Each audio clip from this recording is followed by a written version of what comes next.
Right, and I think you've got an interim goal of cutting your greenhouse gas emissions in half by 2035. What are what makes that difficult? What are the hurdles that you've got to clear between now and then to make that a reality? And how widespread or how easily available is so-called sustainable aviation fuel?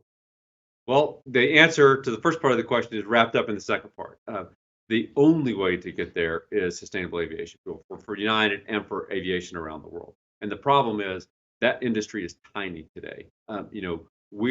United's commitment to sustainable aviation fuel is more than all the rest of the world's airlines combined, but it's still just a drop in the bucket of our total needs. And the challenge is we've got to build that industry. It basically doesn't exist today. The great news is the Inflation Reduction Act had several provisions about sustainability that I think we will look back 15 years from now and say it was one of the most consequential pieces of legislation passed in the last 30 years.